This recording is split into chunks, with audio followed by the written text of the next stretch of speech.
Hi guys, I'm here to give you a little bit of help for your prelim poetry syllabus. I'm looking really at the grade 12, I'm looking at SACA, that's long distance learning, particularly auxiliary students, and I'm doing English home language. So guys, what I'm calling this is prelim poetry pointers. I'm going to spend a couple of minutes, little 7 minutes on each poem, a little introduction. Once I've gone through all the poems with you, I'm going to actually go to the prelim papers, we're going to examine the questions, I'm going to give you the answers, and so that you've got this as a form of revision. So what I want to do today, in a quick little 2 minutes, is just have a look at the two elegies in your syllabus. Now, what is an elegy? An elegy is a poem of lament. An elegy is used when the poet, the speaker, the persona is writing about a death of someone.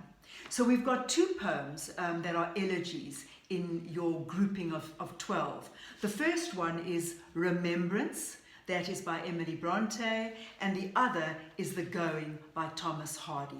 So in a quick little 7-minute session, I'm going to give you a little overview of both of the poems. So let's have a look at The Going by Thomas Hardy. Now, who has died here? Emma, Thomas Harding's wife. The relationship between them was not good. In fact, it was miserable. They had existed or lived together for many years, but the marriage was distanced, it was isolated.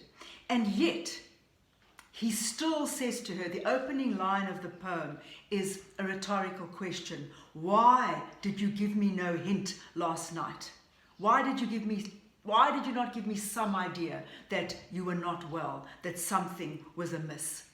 And the whole poem is about his regret at not knowing about her death. In fact, he says in stanza 1 that it was already the morning had dawned of the next day before he knew that she even had died.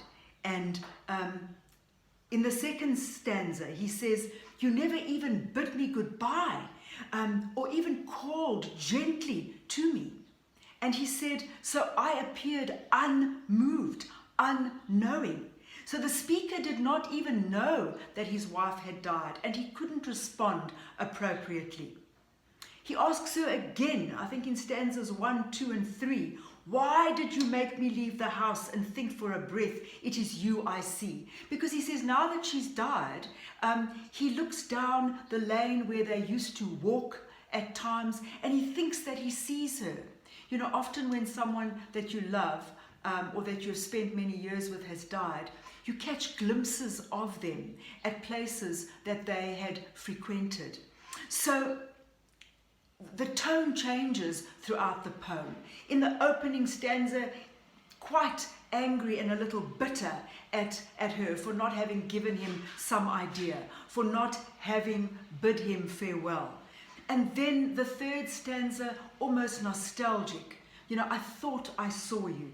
The next stanza, he talks about, we get a glimpse of who she was. And we get the feeling that she was quite adventurous, that, she rode with great dignity. She had this long swan-like neck. And he compares her often to birds, a swallow, and then he talks about her swan-necked.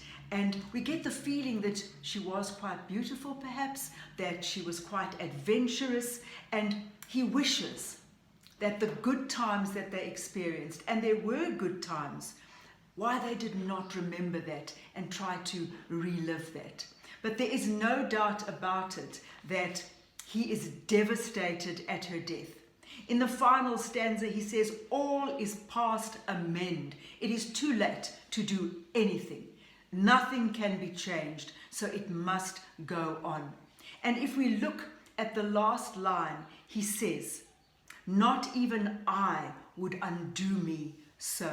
He said, I'd never thought that your death would destroy me so.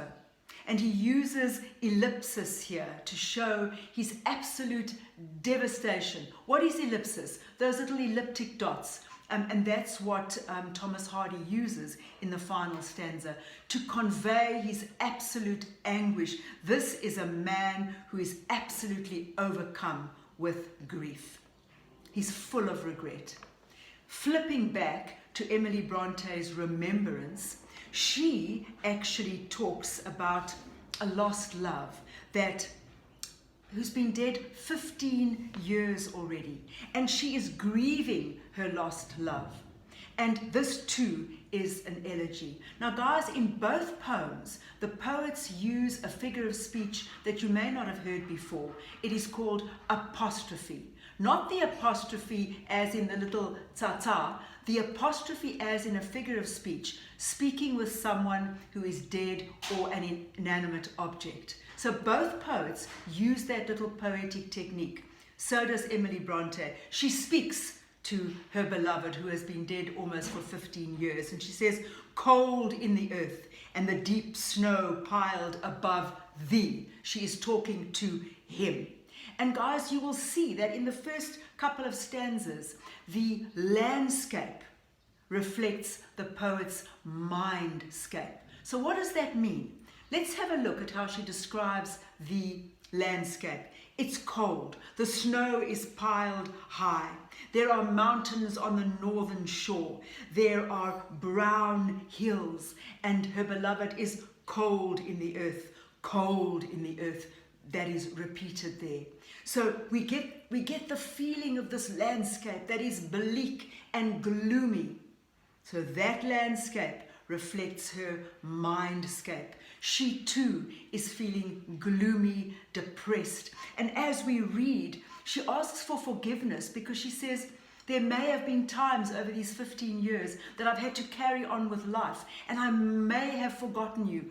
Please forgive me. She says, sweet love of youth, forgive me if I have forgotten thee. There's that apostrophe again. She is speaking to someone who has long since gone. And there is no doubt about it that she knows that she has to continue with her life. But this life has not brought joy. It's not been a life of joy and joie de vivre. It's been a life filled with drudgery and routine. Let's have a look towards the end of this poem. She talks about a lot of oxymorons there. Rapturous pain. She says, when I think of you, I think of rapturous pain. That's an oxymoron. Two words that contrast placed neatly together. What does it mean? It means when she thinks of him, she is filled with ecstasy and rapture. But when she realizes he is no longer there, it fills her with pain. She talks about divinest anguish.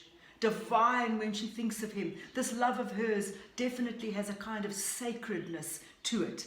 And she says, but it fills me with anguish because this world is empty without him. In fact, the last line of the poem talks about, it's a rhetorical question. And she says, how could I seek the empty world again? She remembers this pleasurable pain, but it is always dogged by her pain of remembering the joy of him. So guys, you would talk about the structure of the poem. There are 8 quatrains. What is a quatrain? It is a stanza with 4 lines. Quatrain, quarter, 4.